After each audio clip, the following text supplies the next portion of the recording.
Pria ini memiliki kebiasaan yang aneh, yaitu memakan daging manusia segar setiap hari. Dan untuk memastikan rasa dagingnya, dia khususnya menargetkan gadis muda yang berkulit putih dan cantik. Setelah menghancurkan tubuh korban, dia mengatur dengan rapi sesuai urutan masuk pertama keluar pertama. Makanan yang enak dia simpan di dalam freezer. Makanan yang tidak enak dia hancurkan dan beri anjing. Dia benar-benar mesin pembunuh dalam hal keanehan. Yang lebih menakutkan adalah, dia juga memiliki seorang kakak laki-laki. Dalam hal tingkat keanehan, hanya meningkat dan tidak berkurang. Siang hari dia menyamar sebagai sopir bus sekolah. Tapi begitu malam tiba, dia langsung berubah menjadi iblis berdarah. Mulai dengan kejam memburu mangsa. Seperti gadis di depannya. Karena jalan kecil yang sempit, tidak bisa naik mobil. Ini menjadi buruan favorit yang paling disukai oleh Tuan Peu. Dengan alasan mengantar dalam perjalanan, dia terus mencoba membujuknya untuk naik mobil.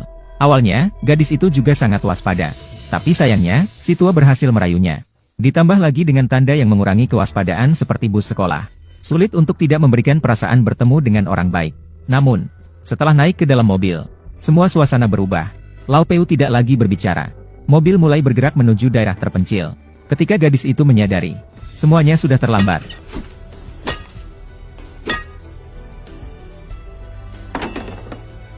Gadis itu tidak mati, tetapi lebih menderita daripada kematian. Karena Lau Peu memiliki kebiasaan, yaitu melepaskan naluri binatang sebelum membunuh. Memainkan mangsanya di antara kedua kakinya, hingga tidak tertarik lagi. Kemudian mulai menikmati pembantaian terakhir.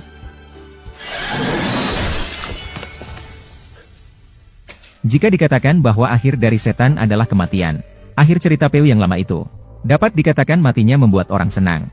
Karena Lau Peu tidak pernah bermimpi dia akan menghadapi seseorang selanjutnya.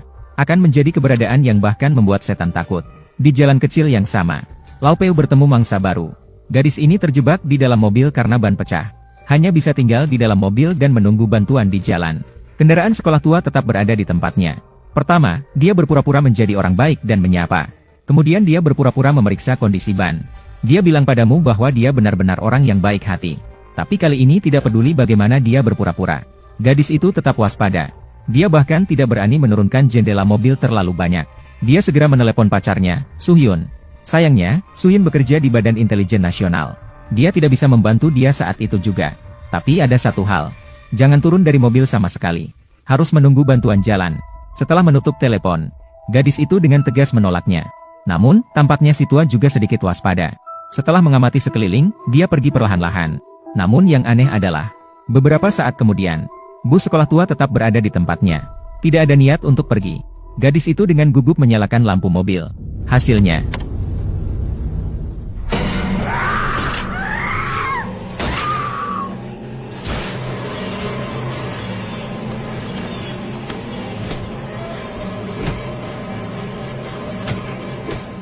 hanya dalam waktu 1 menit, gadis itu kehilangan kemampuan untuk melawan. Seluruh mobil terasa seperti neraka. Tuan Park membawanya ke tempat pemotongan hewan. Berpikir sejenak, tidak tahu bagaimana cara terbaik untuk memulainya. Namun pada saat itu, gadis itu memohon, "Bisakah kamu membiarkanku pergi?" "Mengapa?" "Saya hamil." Permohonan gadis itu, sepertinya itu mengguncang emosi Tuan Park. Namun bukan menjadi terharu, melainkan semakin bersemangat. Pada hari berikutnya, beberapa anak kecil bermain di tepi sungai. Tanpa sengaja menemukan sebuah kantong plastik hitam. Dia mengira ada barang berharga di dalamnya.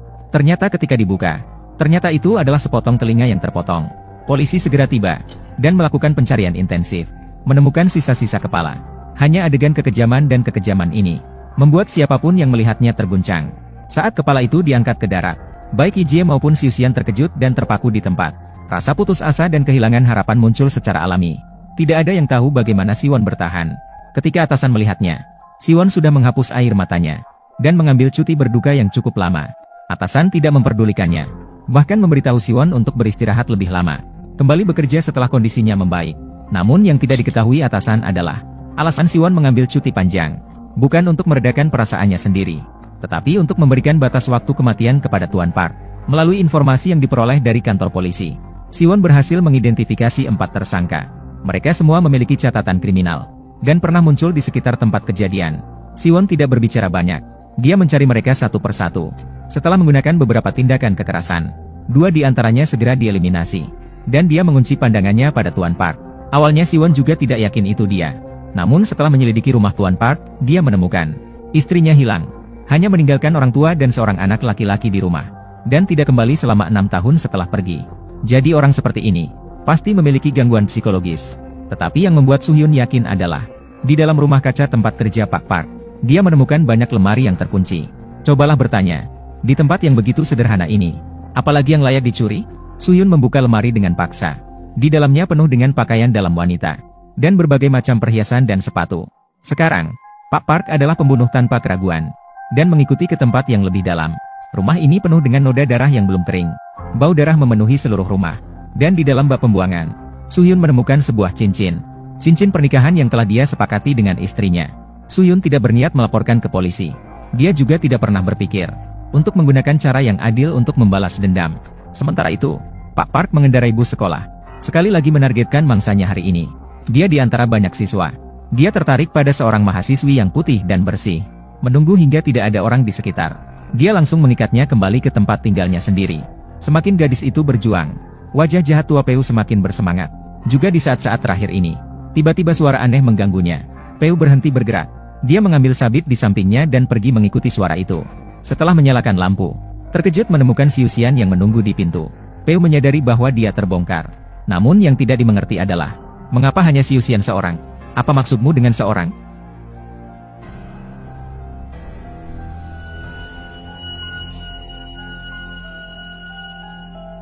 Melihat lawan tidak berkata-kata, keberanian Peu justru meningkat. Karena dia tidak mau bicara, maka dia akan membunuhnya tanpa bisa bicara.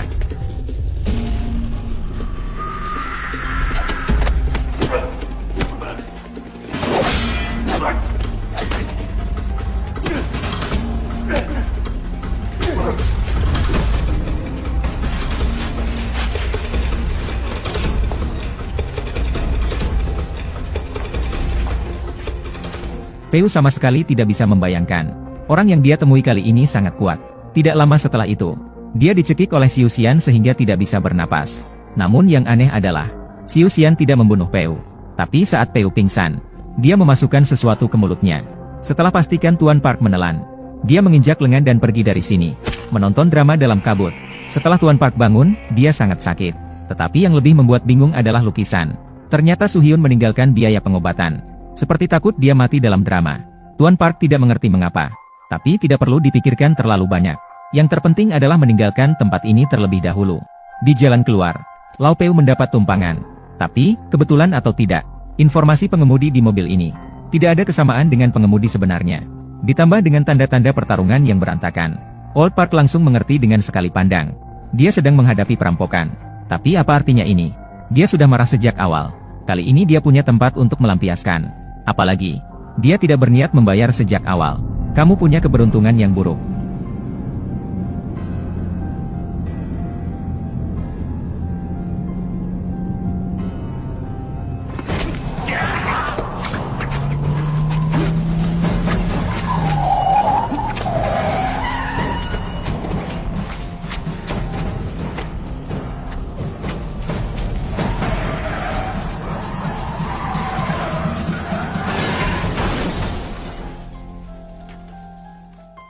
Dua perampok itu mati. Lau Peu membuka bagasi. Memang menemukan sopir yang diculik. Tampaknya, perampok ini mendapatkan balasan yang pantas. Lau Peu tidak tinggal lama. Dia mengambil pakaian baru dengan mudah dan pergi ke kota. Karena lengannya masih patah, dia harus segera mencari dokter untuk memperbaikinya. Tapi siapa yang tahu, di klinik kecil ini, seorang perawat kecil menarik perhatian semua orang. Tuan Peu tidak memedulikan tangannya yang patah. Dia langsung menggoda perawat itu. Tapi penampilannya yang menjijikkan ini membuat perawat kecil itu ketakutan. Gadis itu tidak berani banyak bicara. Tunggu sampai Lau Peu pergi. Baru kemudian dia pergi ke gudang untuk bernapas lega. Namun siapa yang tahu, Lau Peu tepat di belakangnya. Gadis itu ingin pergi, tapi pintu sudah dikunci oleh Tuan Peu. Sepertinya dia tahu bahwa dia tidak bisa melarikan diri. Lau Peu juga tidak terburu-buru. Malah dia melihat gadis itu dengan penuh rasa ingin tahu. Dia memerintahkan dirinya sendiri untuk melepaskan pakaiannya. Tentu saja gadis itu menolak. Tapi apa yang bisa dia lakukan saat ini? Sebelum aku menggores wajahmu dengan pisau, cepat lepaskan pakaianmu. Di bawah ancaman Lau Peu, gadis itu mulai melepaskan pakaian sedikit demi sedikit, hingga hanya tersisa 2 pakaian terakhir. Barulah dia berhenti. Dia dengan putus asa memohon agar Tuan Park membiarkannya pergi. Namun permohonan putus asa ini malah membuat Tuan Park semakin bersemangat. Dia berencana untuk mendekatinya dengan paksa. Tepat pada saat yang krusial ini, seorang tamu tak diundang tiba-tiba muncul dan langsung memukul Tuan Park dengan tongkat. Lau Peu sedikit bingung. Belum lagi Su Hyun mengganggunya seperti hantu. Tanpa berkata-kata lagi, dia langsung memukulinya begitu bertemu. Tuan Park sama sekali tidak bisa marah.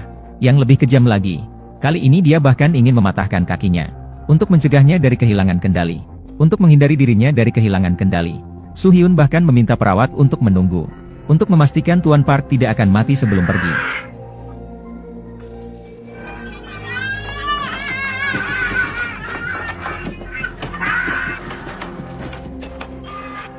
Old Park pingsan karena sakit. Ketika dia membuka mata lagi, dia sudah dibuang ke tempat yang terpencil dan tandus. Lau Peu sudah sangat yakin, pasti So Hyun telah memasang pelacak padanya. Sayangnya, memahami juga tidak berguna, karena pelacak So Hyun tidak ada di mobil, melainkan kapsul yang pernah diberikan padanya. Tidak peduli kemanapun dia pergi, dia bisa langsung mengetahui lokasinya, bahkan bisa mendengar apa yang dikatakan oleh lawan. Dia bisa tahu posisi pertama kali. Itulah jalan balas dendam So Hyun. Jangan mati secara langsung, melainkan dengan menyiksa sedikit demi sedikit, menghancurkan baik secara mental maupun fisik.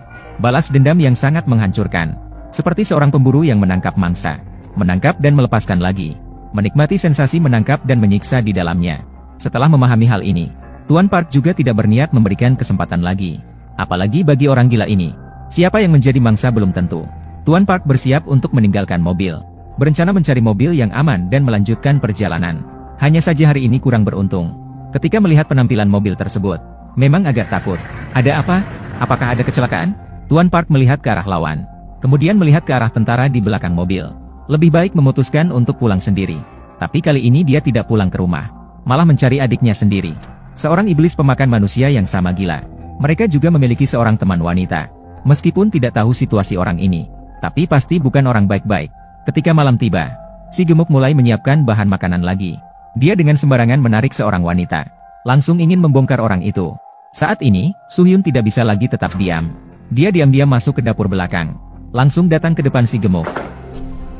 Awalnya masih sedikit terkejut, tapi setelah tahu itu Su Hyun yang datang, si gemuk malah menjadi bersemangat, karena dia ingin melihat siapa sebenarnya yang menyiksa kakak besar, Tuan Park.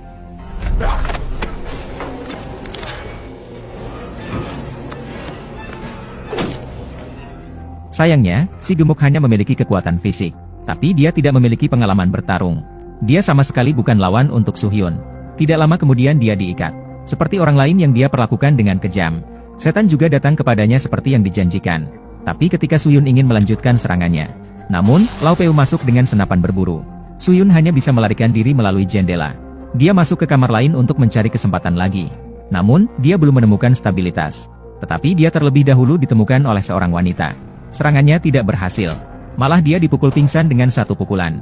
Su Hyun baru saja ingin pindah, tetapi orang gemuk yang datang juga bergabung dalam pertempuran. Meskipun terlihat menakutkan, tapi mereka hanya sekadar pengikut kecil yang bisa dikalahkan. Su Hyun tidak membiarkannya, langsung mengalahkan orang gemuk itu.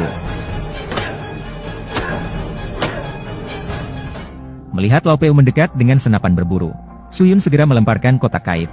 Ketika lawan terburu-buru menginjaknya, itu adalah saat untuk menangkap mangsa lagi.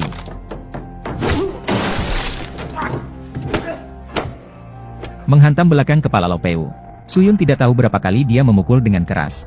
Bahkan dia sendiri agak bingung. Untungnya, beberapa akal sehat kembali. Dia akhirnya perlahan-lahan berhenti. Tidak mengherankan, ketika dia membuka mata lagi, Lau Peu kembali dilemparkan ke tempat yang terpencil. Meskipun tubuhnya sangat sakit, tapi dia masih tertawa seperti babi. Karena dia menyadari satu hal. Kenapa ada gelombang siusian? Setiap kali bisa menemukan dia. Jika pelacak tidak ada di mobil, maka hanya ada satu kemungkinan, yaitu di dalam tubuhnya. Sekarang giliran siusian panik. Dia belum pernah melihat seorang penjahat, jenis yang semakin terangsang oleh penyiksaan. Jelas, Lau Peu adalah yang pertama. Dan yang lebih sadis adalah, Lau Peu ingin menyatakan perang, ingin membalas, ingin merasakan kembali menjadi pemburu. Hei, kamu pasti mendengarkan. Kamu pasti sedang mendengarkan kan? Ah, rasanya sangat menyenangkan. Sepanjang hidupnya belum pernah melihat sesuatu yang begitu menarik. Jika kamu tidak membunuhku, kamu akan menyesal. Tidak perlu waktu lama. Selamat datang. Tunggu saja, aku akan mengajarkanmu apa itu penderitaan sejati. Selesai. Kali ini, Tuan Park tidak hanya mengetahui identitas Soo-hyun, bahkan berasal dari berita. Mengetahui informasi lengkap tentang gadis itu. Dia menelan satu bungkus besar obat pencahar.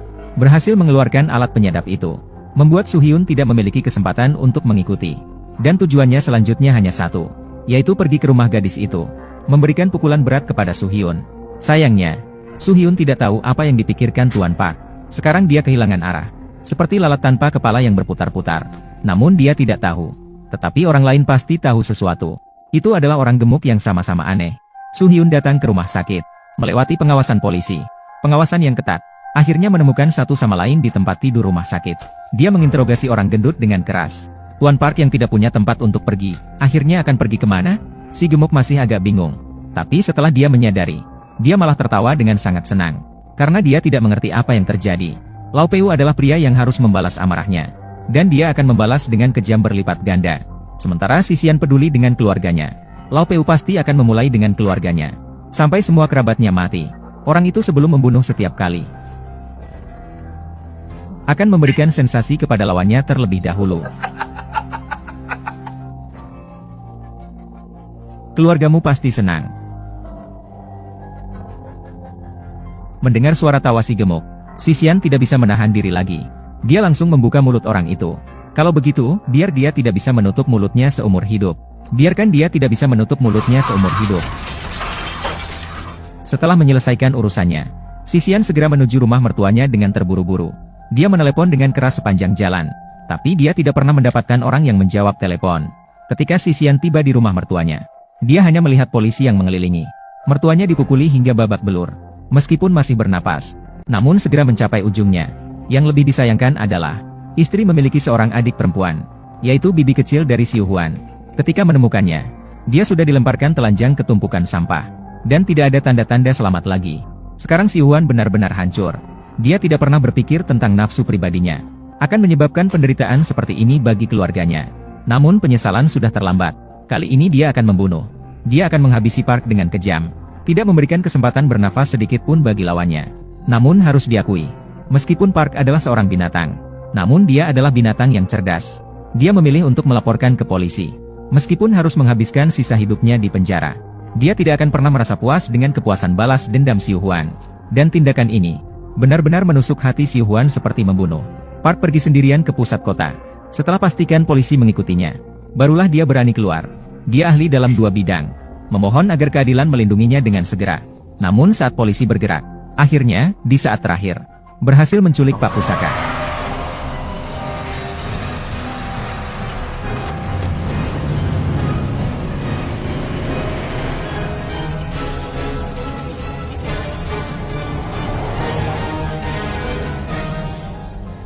Di tempat istri meninggal, Ji Hyeon telah menyiksanya berkali-kali. Tapi tidak peduli seberapa sakitnya. Tetapi tidak pernah mendengar permohonan maaf yang tulus. Seolah-olah di dunia Pak Pusaka hanya ada pembunuhan dan pembunuhan tanpa henti. Ji Hyeon tidak berbicara lagi. Dia meminta Pak Pusaka menggigit tali. Setelah tali melingkar di sekitar pintu, tepat menggantungkan pisau penggal di atas kepala. Asalkan Pak Pusaka membuka mulutnya, pisau penggal itu pasti akan jatuh. Tapi jika tidak melepaskan, maka harus bertahan dengan penderitaan di depan neraka. Meskipun akhirnya sama saja. Tapi sebenarnya tujuan Ji Hyeon adalah membuat Tuan Park merasakan keputusasaan mendekati kematian. Tapi siapa yang tahu pada saat berikutnya, malah membuat semua orang terkejut. Hanya melihat setelah dia pergi, keluarga tua Park tiba-tiba muncul di sini. Ternyata sebelum balas dendam, Si Wan sudah merencanakan semuanya. Merencanakan pengaturan yang menakutkan setan. Itu adalah dengan tangan orang terdekat, untuk memberikan kerusakan terakhir.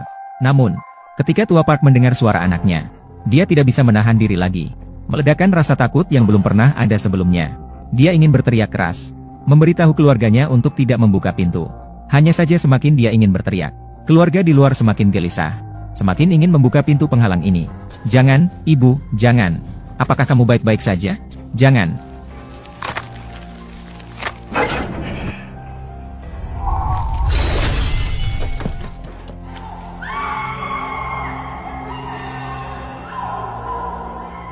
Lau Peu sudah mati. Balas dendam Si Huan juga berhasil. Namun, balas dendam ini datang dengan sangat menyakitkan. Film ini berjudul Melihat Iblis. Tapi pada akhirnya, siapa yang sebenarnya iblis? Apakah itu Tuapak yang membunuh tanpa belas kasihan? Apakah Shoyun yang menghukum orang jahat? Saya kira tidak demikian. Lao Peu adalah seorang dengan gen kekerasan.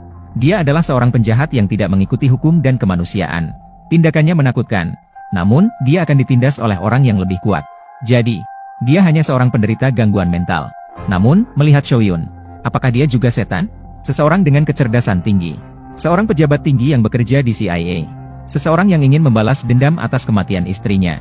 Seseorang yang berusaha dengan segala cara untuk mendapatkan kembali perasaan keberadaan istrinya. Bagaimana orang seperti itu bisa menjadi setan? Sebenarnya, tindakan Shoyun tidak salah. Dalam kehidupan nyata, siapa yang rela menderita begitu banyak penderitaan tanpa bertindak? Hanya saja, yang tidak dilihat oleh Shoyun adalah hatinya, yang menyimpan binatang buas yang lebih kuat daripada kebaikan. Seperti seorang determinator.